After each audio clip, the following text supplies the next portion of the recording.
Welcome to Scandinavia, the land of the Vikings, saunas, and for now, the happiest people on earth. But what's their secret? Is it the fjords? Is it their cozy sweaters? Or could it be something called the Nordic Model? This unique approach blends capitalism with a generous social welfare system, creating a society where people are safe and happy. The roots of the Nordic model stretch back to the early 20th century. Sweden was one of the first countries to adopt this system in the 1930s. And after World War II, nations like Norway, Denmark, and Finland followed suit, inspired by a vision of equality and prosperity. The concept was simple. Strong economies should support the well-being of their citizens. Sounds basic enough, right? Wait, isn't that what every nation is supposed to do? So, how does the Nordic model actually work? Well, while capitalists are busy raking in profits, the government ensures people have access to healthcare, education, and social security. Countries like America could definitely take notes. And who else benefits from this system, you ask? Definitely pregnant women.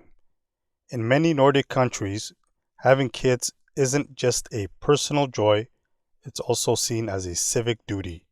To encourage childbirth, they offer generous parental leave, subsidized childcare, and even cash bonuses. You heard that right. For instance, in Sweden, parents get a whopping 480 days of paid parental leave. That's enough time to raise a child. Wait, 480 days? And yes, you also get a baby bonus. It's like receiving a welcome package for joining the parenting club. Meanwhile, in Norway, parents can receive around 40,000 Norwegian krone, about $4,500 for having a baby. No wonder the birth rates are steady. Who wouldn't want a cash prize for bringing a new human into this world? With all these incentives floating around, it's no surprise that many people want to immigrate to a Scandinavian country. However, as these countries welcome immigrants to offset declining birth rates, the influx of people brings both opportunities and challenges. On one hand, immigrants bring different skills, boost the economy, and contribute to the welfare system. On the other hand, they may struggle to fit into societies with high expectations for benefits and economic stability. It's a bit of a balancing act. If you watch the news nowadays, there has been a lot of anti-immigrant sentiment, but that hasn't stopped many immigrants from still attempting to live in one of these countries with many social benefits. But let's be real, no system is without its downsides. So what's the catch with the Nordic model? First, let's take a quick detour to discuss taxes. In the Nordic countries, taxes are high, with the average rate soaring to about 45%. That's enough to make some people run for the hills. However, the trade-off is well worth it. Citizens enjoy free healthcare, education, and a strong social service. Think of this as paying a premium for a first-class ticket on the Happiness Express. Every country in the world basically has taxes.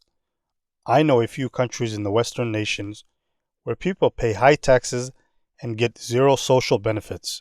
I mean zero. America, I'm talking about you. Now here's a fun fact.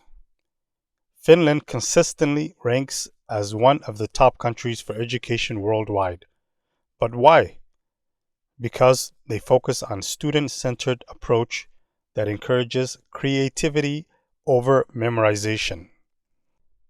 Plus, there are no standardized tests until the end of the school year. So while kids in other countries are cramming over exams, Finnish students are out building snowmen. Now that's true happiness. Now, it's not all sunshine and rainbows. The Nordic model has its critics too. Some argue that it reduces people's motivation to work because the benefits are so generous. Others believe that the system struggles to keep up with the fast-paced changes of today's world. It's a classic case of if it ain't broke, don't fix it. But also, wait, is it actually broken or does it work? So what's the verdict? The Nordic model is a fascinating blend of social safety nets and a capitalistic energy. It's not perfect, but it's working well enough that people keep coming back for more.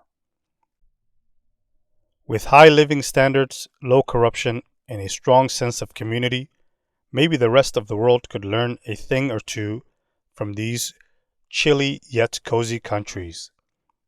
And please, never get rid of that baby making cash bonuses, Norway. I mean it. Finally, the Nordic model isn't just a set of social policies, it's a cultural mindset that prioritizes equality, community, and support for everyone. You have to admit, Scandinavian countries are really doing their best to give their citizens a great life. It's time for other countries to take notes and follow their lead. Thanks for watching. If you enjoyed this content, please like and subscribe. Tell me what you think about this matter. Is the Nordic model awesome or do you hate it? Let me know what you think in the comments. Now see you in the next one.